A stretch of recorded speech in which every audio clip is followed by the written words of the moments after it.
السلام علیکم ورحمۃ اللہ وبرکاتہ۔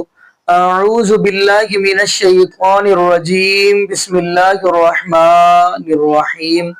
محمد رسول اللہ صلی اللہ علیہ وسلم والذین معه اشداء علی الکفار رحماء بینہم تراہم رکعا سجدا یبتغون فضلا من اللہ ورضوانا۔ جی ناظرین، آج کی جو ویڈیو ہے یہ بڑی ہی اہم ہے۔ جیسا کہ ناظرین آپ کو اس بات کا علم ہے کہ ہمارے معاشرے کے اندر ایک ایسا طبقہ یعنی وقت و فکر بھی پایا جاتا ہے جس کو اہل تشیع کے نام سے یاد کیا جاتا ہے۔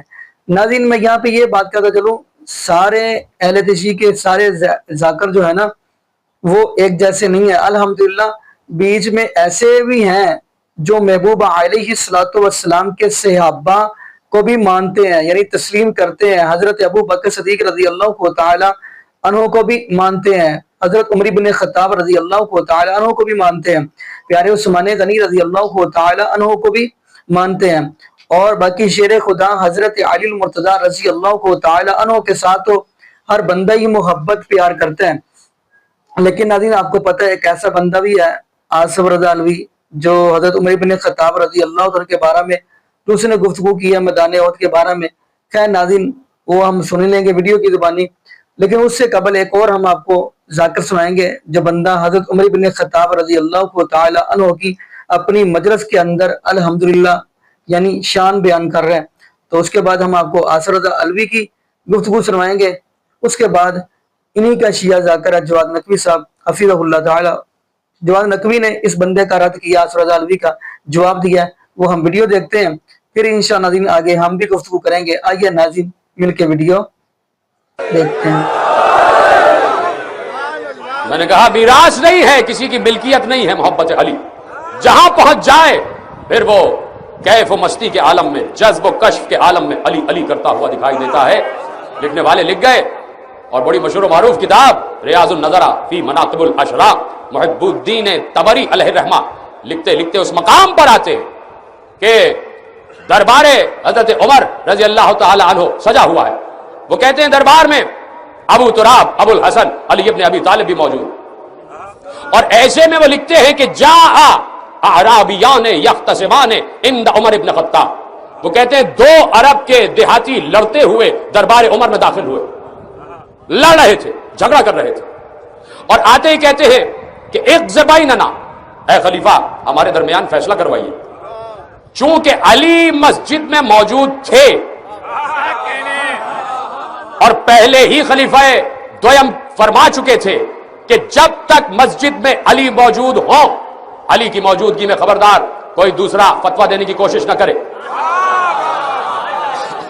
تو وہ کہتے ہیں کہ اس وقت ابو الحسن علی ابن ابی طالب دربار خلافت میں موجود تھے۔ جیسے ہی ان دو اعرابی نے کہا کہ اقض بیننا، ہمارے درمیان فیصلہ کرائیے، حضرت عمر مخاطب ہوئے حضرت علی کی طرف، یا علی اقض بینہما، یا علی ان کے درمیان آپ فیصلہ کرائیے۔ کیا کہا حضرت عمر رضی اللہ تعالی عنہ نے؟ یا علی۔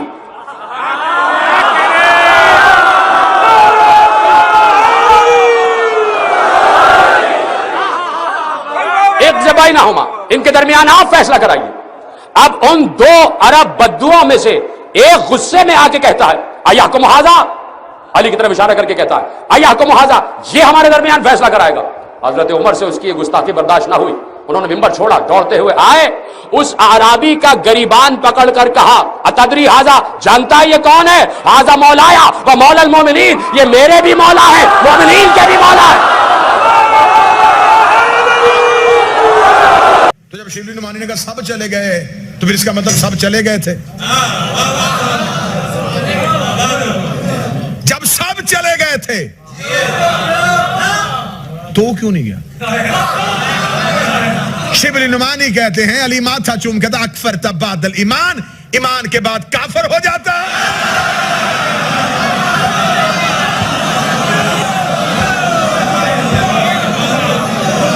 اس کا مطلب جو گئے اب وہ مسلمان نہیں رہے، وہ کافر ہو۔ لطف اندوز ہوتے ہیں ان قصوں سے، چونکہ ذاکروں نے قرآنی آیات کو انہی مقاصد کے لیے استعمال کیا ہے۔ غور و فکر و تدبر نہیں کیا ہم نے، صرف نعرے لگوانے کے لیے اور معزوز ہونے کے لیے ان مضامین کو استعمال کرتے ہیں. قصیدے بنائے ہوئے ہیں، مضامین بنائے ہوئے ہیں، بھاگ گئے، پھر نیچے مومن وجد میں آ جاتے ہیں وہ بھاگ گئے. افسوس کرو کہ بھاگ گئے، افسوس کا مقام ہے نہ کہ خوشی کا مقام. کتنا خوش ہوتے ہیں یہ بھاگ گئے. صحابہ بھاگ گئے، خوشی کی بات ہے. رسول اللہ اکیلے رہ گئے، یہ خوشی کی بات ہے. اور توجہ کریں، اس بھاگنے پہ، اس ترک میدان پہ اور اس عمل پہ قرآن کریم نے ایک ایسا راز بتا دیا، ایک ایسا سوال اٹھا دیا، ایک ایسا موضوع چھیڑ دیا قیامت تک کے لیے، تمام امت کے لیے، کہ جنگ احد میں تو رسول شہید نہیں ہوئے، بچ گئے. اللہ تعالیٰ نے محفوظ رکھا، حفاظت کی. اب اس پہلے اس سورہ آل عمران میں آیا 144 اس جنگ کا ذکر ہے. جنگ کے ذکر کے بعد آخر میں قرآن کریم میں اللہ تعالیٰ نے یہ سوال اٹھایا مومنین کے لیے، سب کے لیے، ہم آپ کے لیے. وما محمد صلی اللہ علیہ وآلہ وسلم الا رسول، محمد فقط رسول ہیں اللہ کے، فقط اللہ کے رسول ہیں. قد خلت من قبلہ الرسل، ان سے پہلے بھی رسول گزرے ہیں. یہ پہلے رسول نہیں ہیں، یہ آخری رسول ہیں، خاتم الانبیاء ہیں. ان سے پہلے بھی رسول آئے ہیں اپنی اپنی امتوں میں شریعت و کتاب لے کر، اور گزر گئے ہیں. قد خلت، آئے اور گزر گئے. افا ان ماتا، آیا یہ رسول اگر وفات پا جائیں، موت آ جائے، او قتلا، یا قتل ہو جائیں، شہید ہو جائیں. اسی جنگ احد میں اگر شہید ہو جاتے رسول اللہ، انقلبتم علی اعقابکم، تم لوگ کیا کرو گے اگر رسول شہید ہو گئے؟ مانا کہ شہید ہو گئے. فرض کرو جو افواہ اڑی، اللہ تعالیٰ نے رسول اللہ کی حفاظت فرمائی، رسول اللہ وہاں دشمنوں کی اس زد میں حملے میں نہیں آئے، لیکن آخرکار وفات تو ہو گئی رسول اللہ کی اس دنیا سے. اگر اسی جنگ میں شہادت ہو جاتی، قرآن فرما رہا ہے کہ اگر وفات ہو گئی یا شہادت ہوئی، کہ ایک دن تو ہونا ہے یہ، انک میت و انہم میتون. اللہ تعالیٰ کا رسول اللہ کو فرمانا ہے کہ آپ نے بھی اس دنیا سے جانا ہے، سب نے اس دنیا سے جانا ہے. یہاں دنیا میں آئے ہی دنیا سے جانے کے لیے ہیں، اس لیے بھیجا گیا ہے. یہاں مقیم نہیں ہونا، آخر تک رہنا نہیں ہے کسی نے، سب نے جانا ہے دنیا سے. اب اگر رسول دنیا سے چلے گئے، رہبر دنیا سے چلے گئے، پیشوا دنیا سے چلے گئے، شہادت یا وفات کے نتیجے میں انقلبتم علی اعقابکم، تم لوٹ کر واپس اپنی پچھلی حالت پہ چلے جاؤ گے. انقلبتم، پلٹ جاؤ گے، علی اعقابکم، اپنے عقب پر، سابقہ حالت پر. ومن ينقلب علی عاقبیہ فلن یضر اللہ شیئا، اور جو بھی رسول اللہ کو چھوڑ کر، رسول اللہ کی وفات کے بعد رسول اللہ کو بھی چھوڑ گیا، اگر رسول اللہ کے ہوتے ہوئے یا رسول اللہ کے بعد اگر چھوڑ کر منقلب ہو کر واپس انقلاب عقبی، انقلاب قہقری، انقلاب بازگشت، انقلاب واپسی، دوبارہ اس حالت قبلی میں چلا گیا، یہ جان لے کہ اس نے اللہ کو کوئی نقصان نہیں پہنچایا. فَسَيَجْزِي اللَّهُ الشَّاكِرِينَ، اور خدا شاکرین کو، قائم رہنے والوں کو جزا دے گا. یہ قرآن کریم کا سوال ہے کہ اگر رسول اللہ شہید ہو گئے یا وفات پا گئے تو تم کیا کرو گے؟ واپس پلٹ جاؤ گے اپنے سابقہ عقبی پہلے نظام کی طرف؟ اور ایک دن رسول اللہ اس دنیا سے چلے گئے. جنگ احد میں تو بچ گئے، رسول اللہ کی شہادت نہیں ہوئی، افواہ اڑی، اور اس افواہ سے انہوں نے میدان جنگ ترک کر دیا. ترک میدان سے قرآن نے ان سے وہ بات پوچھ لی جو بہت بنیادی تھی. کہ یہ رسول آج تو شہید نہیں ہوئے، لیکن ممکن ہے کسی اور حادثے میں جنگ میں شہید ہو جائیں، ممکن ہے وفات ہو جائے، امت کیا کرے گی، پیروکار کیا کریں گے، مومنین و مسلمین کیا کریں گے اس دن؟ آیا واپس چلے جاؤ گے اپنی سابقہ حالت پر؟ خوب اب ہم دیکھیں کہ رسول اللہ بالآخر 11 ہجری 28 صفر کو اس دنیا سے رخصت ہو گئے۔ قرآن کا یہ سوال کہ کیا کرو گے اس دن، تم کیا کرو گے؟ آیا امت قائم رہی رسول اللہ کی راہ پر یا لوٹ گئی، پلٹ گئی؟ انقلاب عقبی انقلاب نبوی کے بعد وقوع پذیر ہوا۔ انقلاب نبوی نے ان کو جہاں پہنچایا تھا، انقلاب عقبی نے انہیں دوبارہ واپس پلٹا کے اسی نظام میں دھکیل دیا۔ یہ کام ہوا یا نہیں ہوا؟ توجہ فرمائیں، وہ فرار جو جنگ احد میں ہوا تھا اور جس کو سن پہ آپ مسکراتے ہو، اس فرار میں آپ بھی شامل ہیں، ہنسنے والے بھی اس پر شامل ہیں، ہنسانے والے بھی اس میں شامل ہیں۔ کیوں؟ کہ پھر یہ لوٹ کر نظام نبی کی طرف کوئی بھی نہیں گیا۔ وہ بتاؤ مجھے، ہنسانے والوں بتاؤ، بھاگنے والوں پر ہنسانے والے بتاؤ، کیا تم نظام نبی کی طرف لوٹ کر آئے ہو؟ کیا اللہ نے جو نظام بنایا تھا آپ اسی کے اوپر قائم ہو، دوسروں پہ ہنستے ہو؟ انہوں نے میدان جنگ چھوڑا، تم نے دین کا میدان چھوڑ دیا، امامت کا میدان چھوڑ دیا، ولایت کا میدان چھوڑ دیا، توحید کا میدان چھوڑ دیا، اللہ کا میدان چھوڑ دیا۔ کہاں پہ ہنس رہے ہو ایک دوسرے کے اوپر؟